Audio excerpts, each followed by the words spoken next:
Welcome to How Preschool Teachers Do It. This is Allison Kentos. I am an early childhood educator. And this is Cindy Tarabush. I am an early childhood consultant. This podcast is for parents and early childhood professionals. Let our experience and research-based knowledge become your guide. Happy Monday, preschool peeps. Hi, peeps. We have some exciting news, or at least we think it's exciting. Allison and I had been talking about taking a winter break from the podcast. That's not the good part. So we were talking about, we sort of needed a break like everybody does this year, I guess. And we wanted to take a break from recording and we weren't sure what to do. And then we remembered we have episodes that we recorded right before the pandemic started that were never released. Yeah.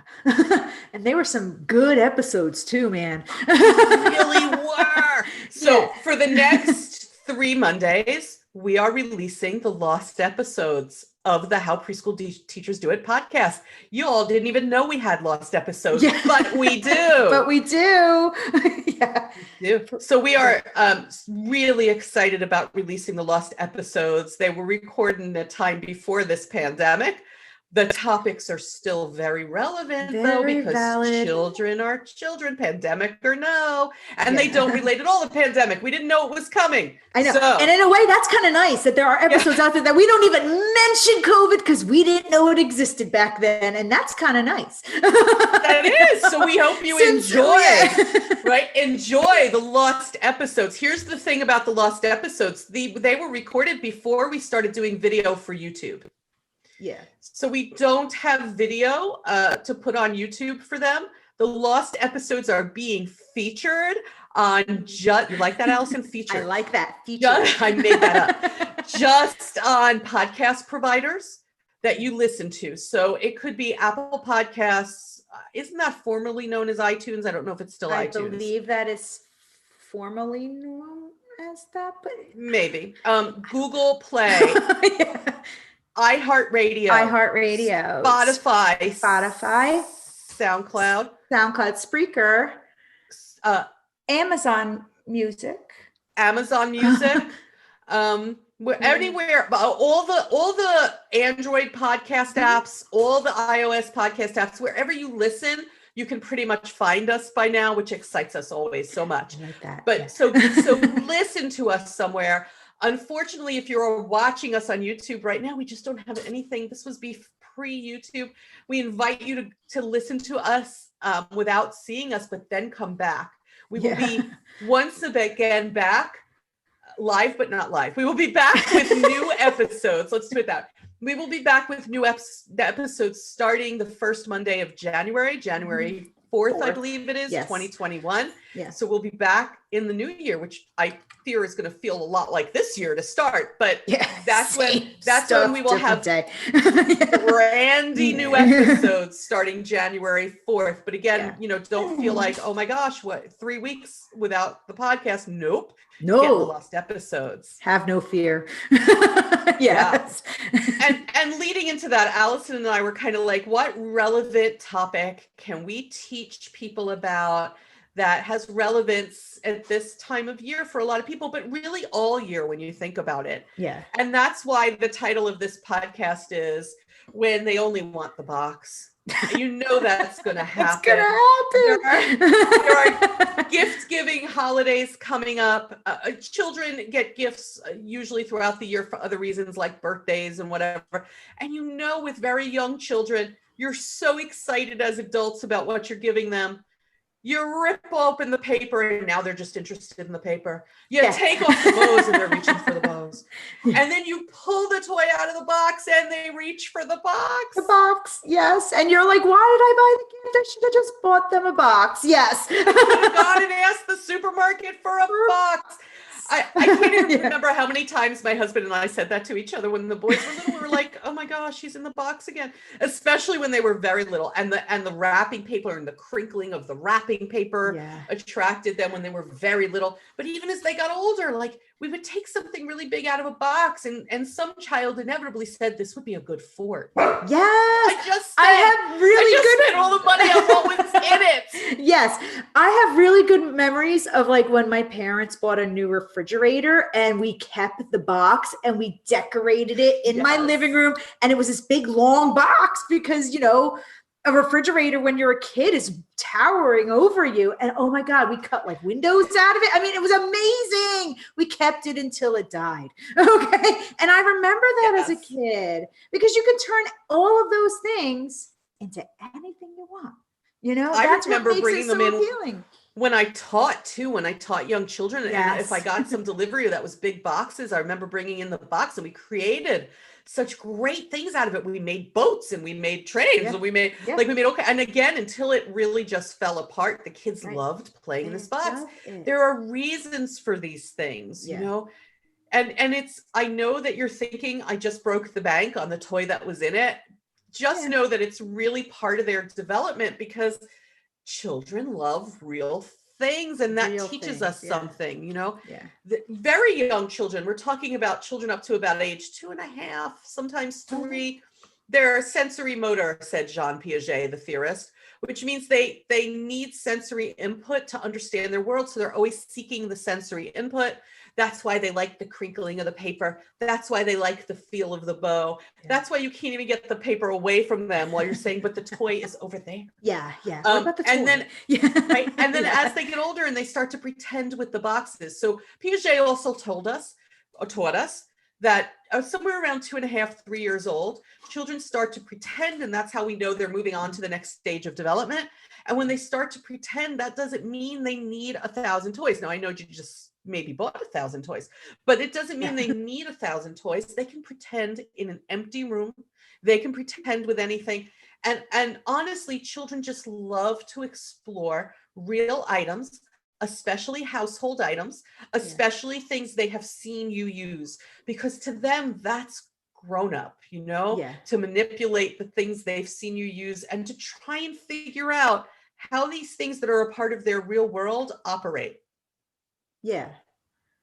Because they see you using it, so they kind of have an idea of what it does, you know, but for them to manipulate it, then they're like, oh, you know, like if they see you using a spatula for flipping pancakes or whatever, they see it. But if you actually give it to them, then they can kind of figure it out. And they'll also figure out other things that it could do, you know, and like that you would have never thought of.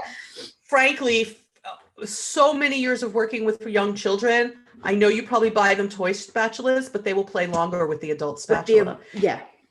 If you have things in your household that are safe for young children, and you can give it to them to use while you're cooking, play with it other times, you will find that they probably will play more complex with it, more deeper thinking, deeper play, more complex interaction with the real items than with the toys. And that's just the truth. You know, am I saying don't buy toys? I'm absolutely not. Buy toys. They also enjoy toys. I'm not saying they don't like toys. I'm saying the real life items give them deeper exploration. So they could have fun with the toys, but it's real things that they truly are what's the word I'm looking for? Not encapsulated. That they truly are like entranced by the real items. Enamored with. There we go. We're coming up with good words. They weren't the original word, but whatever. Building vocabulary right here. We are. I think, you know, we have to consider that, I'm going to buy my kids toys. You're going to buy your kids toys. For sure. Good for you if you can. If you can do it, if you can afford the toys, have a good time. If you can afford it, go for it. Go for it. And if you can't, and this is a year when people are really struggling, and some people may be really struggling with this holiday season. It's okay. It's okay. Do what you can. They're going to play anyway. Give them real things that are safe from your home to play with, and they'll still play. It's all right. It's all right. We don't have to stress ourselves out so much. It's, you know what it is? It's marketing. That's what it is. Marketing. And marketing. It's a little bit of convincing us of what they need. And society pressures, I think too. Like you compare your Christmas with the other people's Christmases at your childcare center or whatever it is. And it's like, no, just give your kid the best that you can give, like, and sometimes I feel like the best you can give is like just being together is a big deal for kids, so Yes. like, don't feel like you have to buy like this big fancy whatever it is, and break your bank over it. And then get frustrated when they just play with a box, because you broke your bank on it, so like they're going to do that. They're going to do that. But like, don't feel like you need to stress out over it. But that's why whether you've broke the bank or not, whatever you've done, that's why they go for the box. Yeah. And that's why they go for those things. So think about that, it's fine. And if you give them time with the box, they will wander over to whatever it is you bought in their own time. Yeah. And it could become their favorite toy. Yeah. And still let them have the box to pretend with too. It's an open-ended material. That's the thing. So open-ended materials, a box, for example, can become whatever the children want it to become. When I give them a toy kitchen set, that's pretty much either a toy home kitchen or a restaurant. That's what it is. Yeah. It's more closed. The ideas are more closed because I have handed you a kitchen set. There's nothing wrong with handing them that kitchen set. They also need to have open-ended items like boxes, like, or even things that are a little more, I'm thinking of boxes, things that are particular things, but they're real. Like if you have cereal boxes in your home and you finish the cereal, glue shut the flap on the box and give them that to play with. They'll love to play with those real cereal boxes and the real oatmeal containers, and because love that in their toy kitchen. In their toy kitchen, their toy. And I feel like they play with that stuff more. So like, even though a lot of these toy kitchens come with like this pretend food, right? Some of them even come with like the pretend boxes, and they make the boxes try to look like, the real thing. They will bypass that for the actual real thing, like the actual real cereal box, even though there's this pretend cereal box here, because this the choice. This is in their world, and this is just a replica of what's in their world, so like they want what's real, what they see you use, what they see in their environment. They want the real stuff. That stuff they understand more, I think. And let's think about more open-ended materials. So a plain box is open-ended. They can do whatever they want with it. Here's one that's a little controversial on the playground, I find. Sticks. Uh-oh. Yes. That's an open-ended material. That's an open-ended material, but it's but open-ended. A lot of teachers or parents don't want their kids playing with sticks for very valid reasons. You'll poke your eye out kind of thing. But I always feel like as long as you are doing it safely, go for it, because I have seen sticks turn into like magnificent things that I would have never thought of, and so there's no harm as long as they're being supervised to be safe with that item. Also, open-ended toy blocks without telling them what to build, open-ended, they can create. Ultimately, children want to be creative because they're exercising those creative muscles, and they're trying to learn what it is to create. By about age somewhere between 3 and 5, depending on the child, they start to become creators. And we need to encourage that because those creators will become innovators someday. So give them the open-ended. I have given, and I'm telling you, other teachers have given me strange looks about this. I have saved like a lot of like weird stuff. Okay.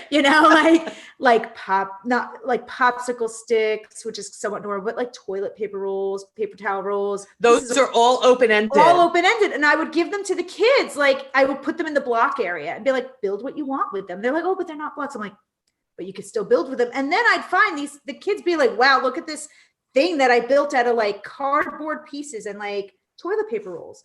And to me, that gives them like, they know how to play with blocks. They've played with blocks before. This gives them just a little bit of a different way to play, because stacking blocks, which are flat, is easier sometimes to balance than these other things that might not be the right shape or the right size or the right slant, and it makes their brain start thinking like, oh wait, I need to fix this so that it does stay straight. Yeah. It just gives you a little bit of a different feel to it.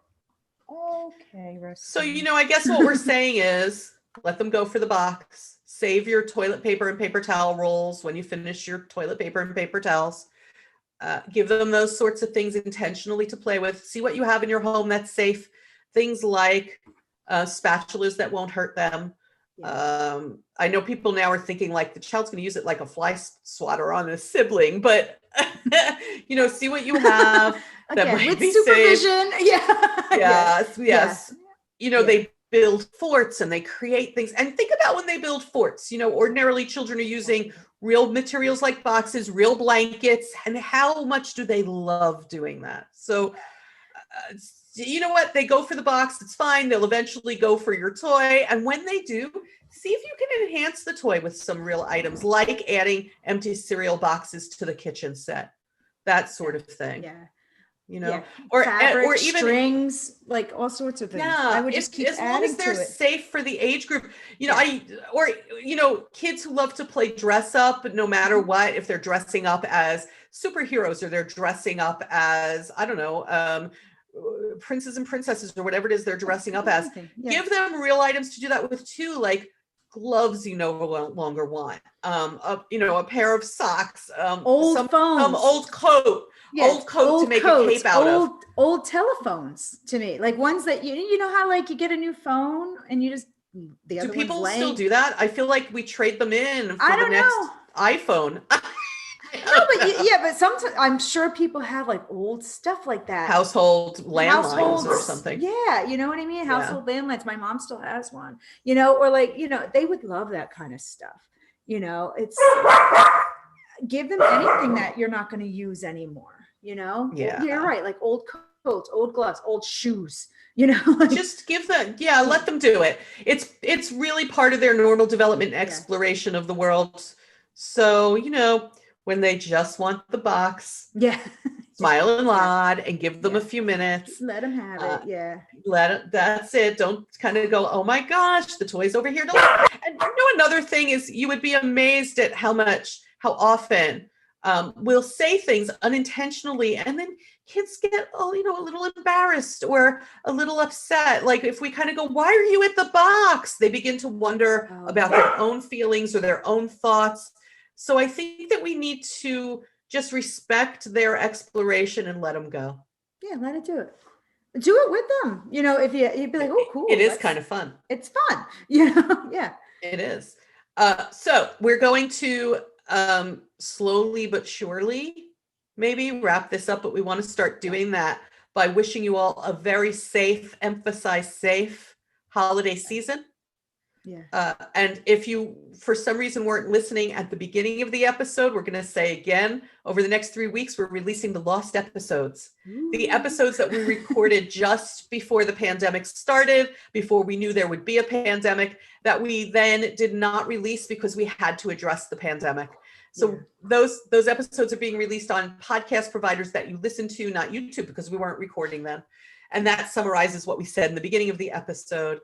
I would like to take this juncture at sort of the end of what has been a challenging year and tell you all that one of the bright spots, I know I speak for you too, Allison. Yeah. One of the bright spots in this year has been the emails, the contacts through our website, and the comments on Facebook about the difference this podcast has made in the lives of teachers and parents. That is one of the things that has made both of us smile when we were really feeling kind of down and challenged and scared and all of that.